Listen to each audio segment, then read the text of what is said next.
नमस्कार। Book audio में आपका बहुत बहुत स्वागत है और अभी आप सुन रहे हैं अशोक मानव की पुस्तक विश्व गुरु भारत, मेरे यानी ब्रिजेश के साथ। भाग 3, आनंद का सिंधु। जीवन के निर्माण में कितना श्रम, धन व समय लगाकर कितना कष्ट भी उठाना पड़ता है, तब कहीं जाकर बच्चे, युवा कुछ योग्य बन पाते हैं।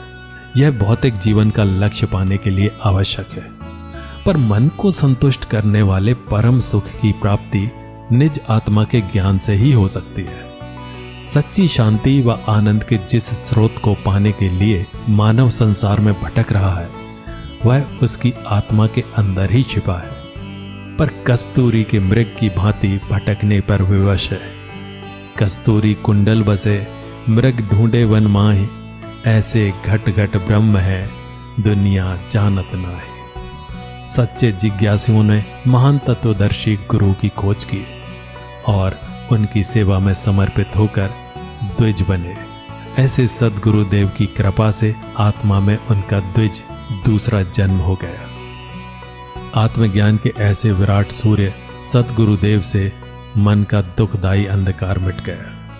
कोई भ्रम, संशय, पूर्वाग्रह न रहा। आत्मा के आनंद सिंधु में गोता लगाकर सारे कष्टों का शमन हो गया, जिसकी तलाश में संसारी जीव रात दिन बेचैन है। आनंद सिंधु मध्य तब बासा, बिन जाने कत मरत प्यासा। संसार में जो जीते वो शूरवीर बने, किंतु अपने मन पर विजय पाने वाले साधक महावीर बने। जो मन मत वाले हाथी व खूंखार शेरों के झुंड को भी डरा देने वाले महारथियों के हृदय भी विदीर्ण कर देता है। स्वप्न और जागृत अवस्था में जो ही नहीं, उसे भी साकार सत्य रूप में दिखाकर पूरे प्रपंच में उलझाकर अंतहीन दुखों में डुबाने वाला मन ही वह अविद्या है, जिसके अज्ञान अंधविश्वास से रक्षा हेतु महापुरुष संसार को चेतावनी देते हैं। विवेक चूड़ामणि में कहा है, मन को अंतर्मुखी कर सद्गुरु के बताए अभ्यास में एकाग्र करना होगा। मन के संकल्प, विकल्प व कल्पनाओं में खोकर मानव अपना जीवन व्यर्थ कर 84 के बंधन में बंधने को बाध्य हो जाता है। अतः सद्गुरुदेव की खोज कर उनके श्री चरणों में निज समर्पण करके ही आज तक जिज्ञासुओं ने बंधनों से मुक्ति की यात्रा की है। मन दिया तह सब दिया, मन के लार शरीर, अब देवन को कुछ नहीं, कह गए दास कबीर। ब्रह्म बिंदु उपनिषद में ध्यान सुमरन से संसार के असत मिथ्या अवसाद रूपी अहंकार से बचने हेतु तत्वदर्शी सद्गुरु को अपना मन समर्पित करने की प्रेरणा दी है।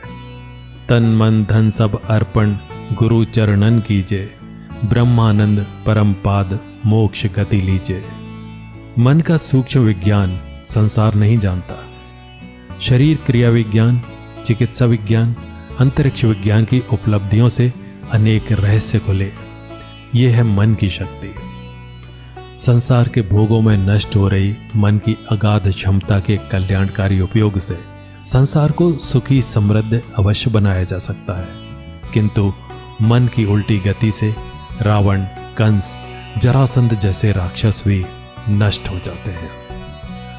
बुद्ध, महावीर, शंकराचार्य, रामानंद मन के अंतर्मुखी व एकाग्र होने से ही बने। प्राणों को सम करके शब्द ब्रह्म के द्वारा मन के संयम से अपार शक्ति का अनुभव प्राप्त होता है, और तब इस उच्चतम साधना से मानव को महामानव बनाया जा सकता है। तन मन धन सब अर्पण गुरु चरणन कीजे, ब्रह्मानंद परम पद मोक्ष गति लीजिए।